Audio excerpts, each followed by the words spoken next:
날마다 하나님 말씀 가까이 하는 성도님들에게 하나님의 은혜가 함께하길 원합니다.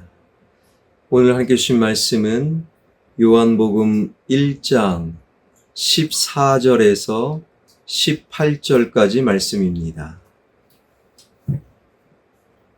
말씀이 육신이 되어 우리 가운데 거하심에 우리가 그의 영광을 보니 아버지의 독생자의 영광이요 은혜와 진리가 충만하더라. 요한이 그에 대하여 증언하여 외쳐 이르되 내가 전에 말하기를 내 뒤에 오시는 이가 나보다 앞선 것은 나보다 먼저 계심이라 한 것이 이 사람을 가리킴이라 하니라. 우리가 다 그의 충만한 데서 받으니 은혜 위에 은혜로라. 율법은 모세로 말미암아 주어진 것이요 은혜와 진리는 예수 그리스도로 말미암아 온 것이라.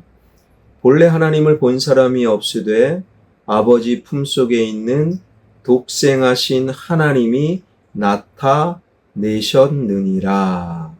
아멘. 길을 가다가 이런 생각을 해봅니다. 커다란 바위 덩어리가 그 길을 가로막고 있는 것입니다.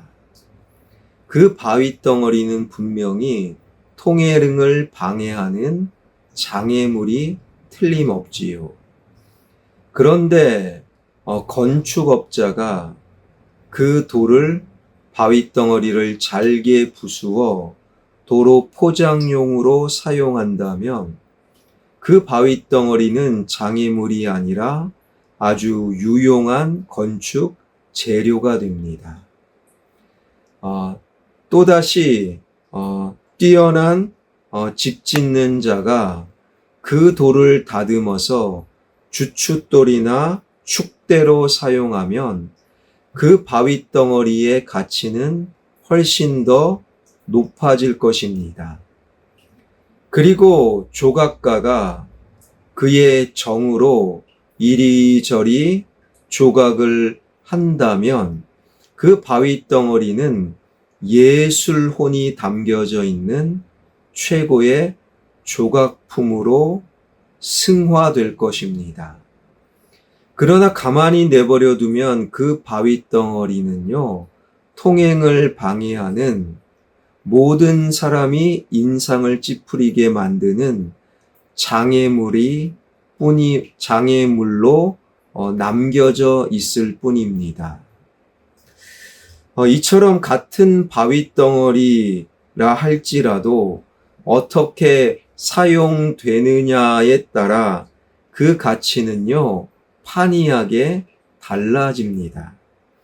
진귀한 예술혼이 담겨져 있는 예술품으로 승화될 수도 있고 모든 사람이 인상을 찌푸리는 방해물, 장애물이 될 수도 있습니다.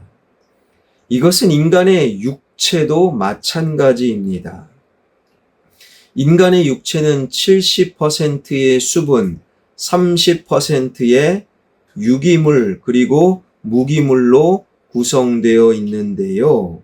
그러나 똑같은 구성 비율과 성분으로 이루어져 있는 육체를 어떻게 쓰느냐에 따라 악취를 풍기며 썩어가는 고깃덩어리로 끝날 수도 있고 오히려 아름다운 향기를 바라는 생명의 도구로 남겨질 수도 있습니다.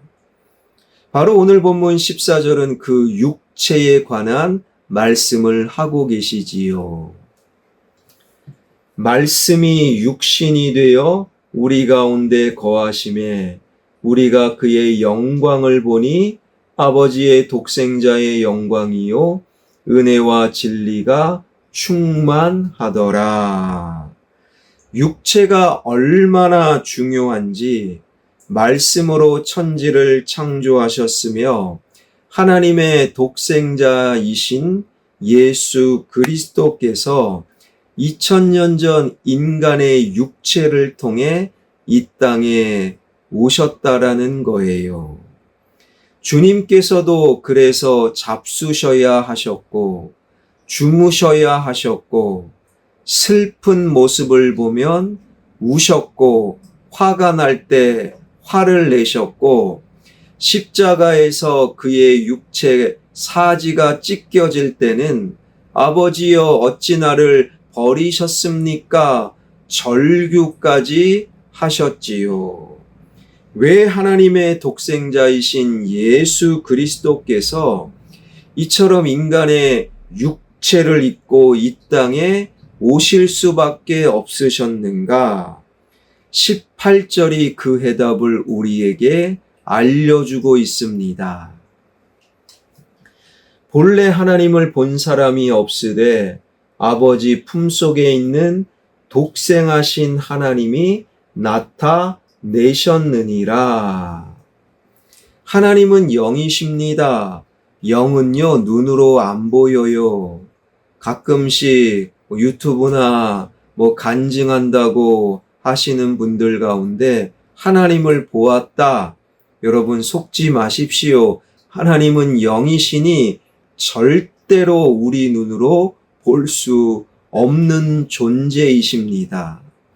그런데 성경은요, 딱 한 가지, 육체로 이 땅에 오신 예수 그리스도가 그분의 짧은 3년간의 공생애를 통하여 보이지 않는 영이신 하나님을 보여주셨다, 나타내셨다라고 말씀하고 계셔요.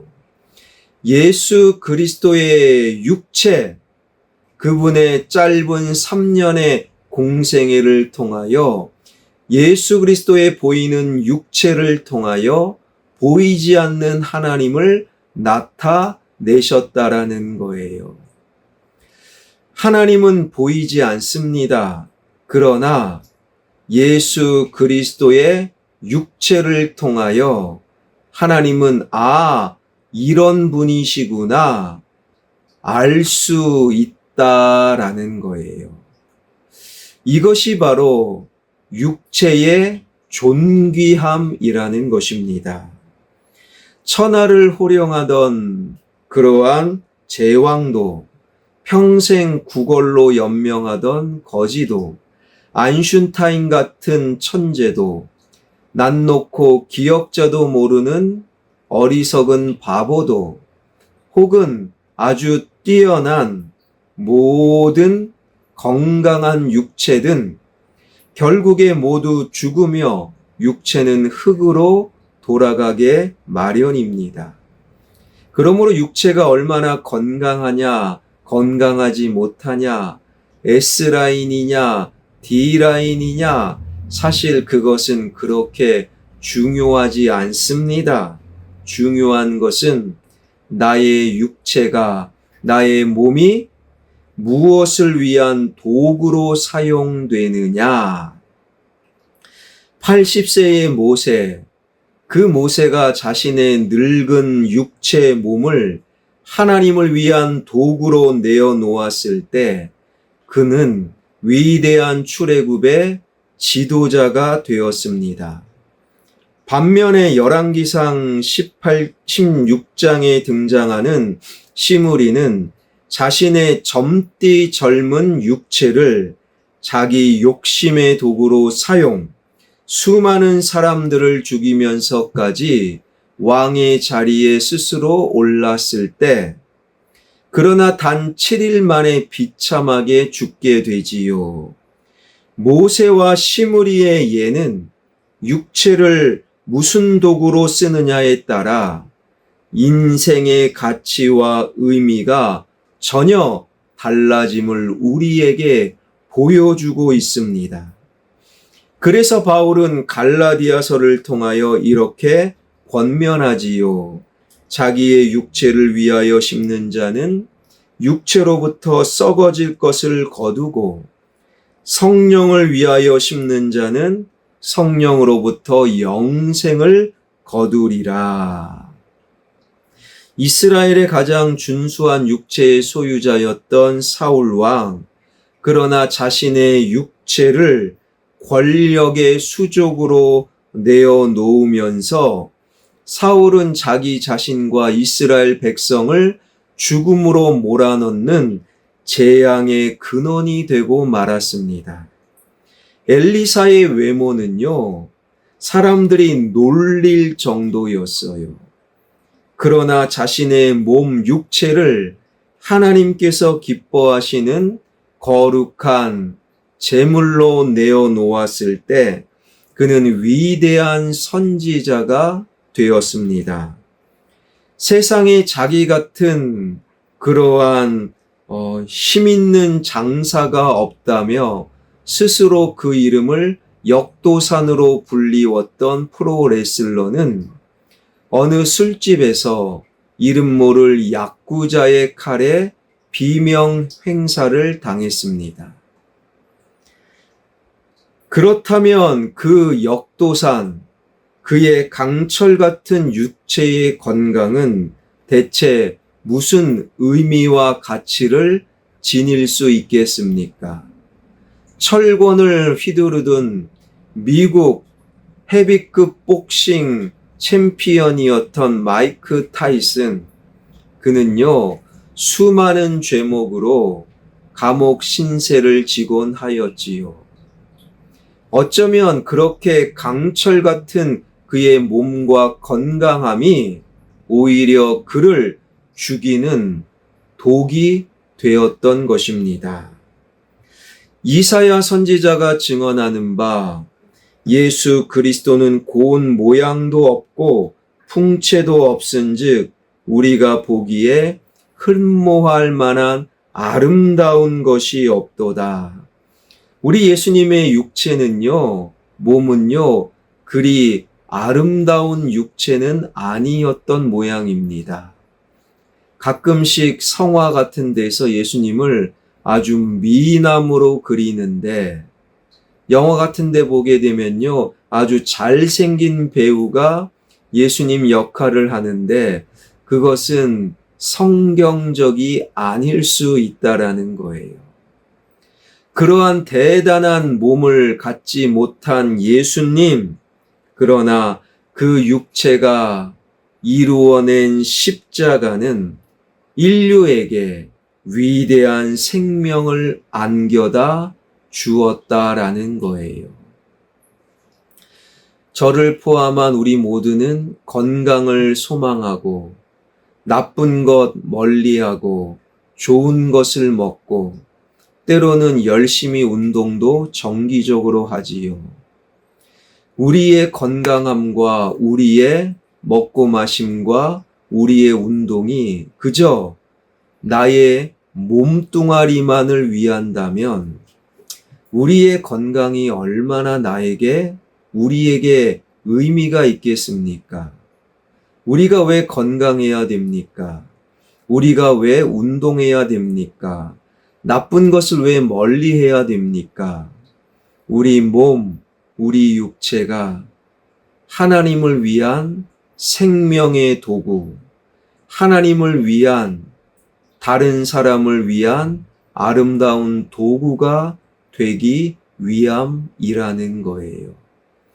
그저 나 건강하게 살자 열심히 운동하고 열심히 좋은 것 먹고 그것을 넘어서서 나의 건강함이, 나의 육체가 하나님의 생명의 도구, 하나님의 구원의 도구, 하나님의 믿음의 도구가 되어 우리 육체가 한없이 의미와 한없는 가치를 더해가는 저와 여러분의 몸뚱아리, 우리의 아름다운 육체가 되길 주님의 이름으로 축원합니다. 기도하겠습니다. 우리에게 영으로 존재함이 아니라 하나님의 형상을 담아내는 몸뚱아리, 육체를 주신 하나님, 우리 육체를 건강으로 아름답게 가꾸어 나가는 이유가 우리 육체가 우리 몸뚱아리가 하나님의 생명의 도구, 믿음의 도구, 기도와 말씀과 그리고 신앙의 도구로 승화될 수 있는, 그래서 우리 육체가 하나님과 상관없는 고깃덩어리로 전락하는 것이 아니라 하나님을 드러낼 수 있는, 보이지 않는 하나님을 나타낼 수 있는 거룩한 우리의 육체가 되게 하여 주옵소서. 내가 머무는 그 자리가 하나님이 거하는 예배당이 되길 원합니다. 내가 손을 내미는 그 사람이 나의 손을 통해 하나님을 느끼길 원합니다. 내가 말하는 그 현장이 진정한 예배당 천국이 되게 하여 주옵소서. 이 나라 이 민족, 정치와 경제와 문화과 예술과 교육과 모든 언론이 아름다운 제자리를 찾아 나서길 원합니다. 한국 교회가 말씀으로 흥왕케 되는 교회, 예수의 십자가를 붙들고 자신의 욕심을 부인하는 한국 교회와 지도자들 되게 하여 주옵소서.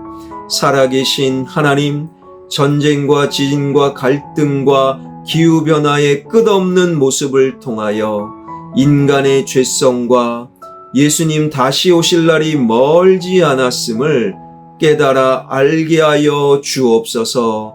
선교사님들 사역 위에 기름 부어 주실 줄 믿사옵고 예수 그리스도의 이름으로 기도하옵나이다.